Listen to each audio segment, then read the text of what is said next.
Friends, இன்றைக்கி நம்ம வந்து பாண்டியன் ஸ்டோர் பார்ப்போமா? பார்க்குறதுக்கு முன்னாடி சேனலை சப்ஸ்கிரைப் பண்ணிக்கோங்க, வீடியோவை லைக் பண்ணிக்கோங்க. வாங்க வீடியோக்குள்ளே போகலாம். என்ன நடக்குதுன்னு பார்த்தீங்கன்னா, நம்ம சக்திவேலுக்கு வந்து ஹாஸ்பிட்டலுக்கு கூட்டிகிட்டு போயிருக்காங்க. கூட்டிகிட்டு போய் செக்கப் பண்ணியிருக்காங்க. பண்ணையில் டாக்டர் சொல்கிறாங்க, ஒரு நாள் மட்டும் இருந்துட்டு போங்க. ஏன்னா இப்போ பார்த்துருக்க செக்கப்னால உங்களுக்கு ஏதாவது ஒரு இஷ்யூ வந்துச்சுன்னா அது வந்து நாங்கள் தெரிஞ்சுக்கணும். ஒரு வாந்தியோ ஒரு அரிப்போ ஏதாவது ஒன்று வரும் அப்படின்னு சொல்லி டாக்டர் சொல்கிறாங்க.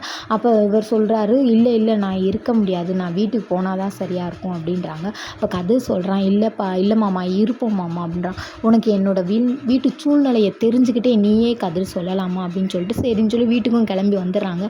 கிளம்பி வந்தோடனே கதிருக்கு வந்து மனசே இல்லை. பார்த்தீங்கன்னா வீட்டு வாசல்லையே நிற்கிறாரு, இங்கிட்டும் போய்கிட்டு. அப்போ கூட ராஜி கூப்பிட்றாவா வீட்டுக்குள்ளே போவோம்னு சொன்னதுக்கு, இல்லை நான் அந்த வேலைக்கு அனுப்பிச்சி விட்ருக்கேன், அவங்க வந்து போகிற இடத்துக்கு கரெக்டாக போயிட்டாங்களான்னு ஃபோன் பண்ணுறேன் இருக்காங்க, நான் அதை கேட்டுட்டு வரேன் அப்படின்னு சொல்கிறாங்க. அதெல்லாம் கரெக்டாக போயிடுவாங்க, நீ வா அப்படின்னு சொல்லிட்டு உள்ளே கூட்டிகிட்டு போயிடுவாங்க. உள்ளே கூட்டிகிட்டு போனதுக்கப்புறம் பார்த்தீங்கன்னா கதிருக்கு வந்து மனசுக்குள்ளே ஒரு மாதிரி அருவிக்கிட்டே இருக்கும். அதனால ஃபோன் பண்ணுறாரு. ஃபோன் பண்ணால் பார்த்தீங்கன்னா வீட்டுக்குள்ளே தட்டபுட்டன்னு சவுண்டு. என்னன்னு பார்த்தீங்கன்னா அவருக்கு திரும்ப வந்து வாந்தி வந்து ஒரு மாதிரியாக படபடன்னு ஆகி மூச்செல்லாம் விட முடியல. எல்லாரும் வீட்டில் எழுந்திரிச்சிட்டாங்க. ஒரு பக்கம் குமார் கத்துறான், அப்புறம் ஒரு பக்கம் முத்துவேல் கத்துறாரு. எல்லாரும் ஆளுக்கு கத்துறாங்க, பழனிவேல் கத்துறாங்க, எல்லாருமே கத்துறாங்க. என்ன பண்ண ஏது பண்ணனே தெரியாமல்.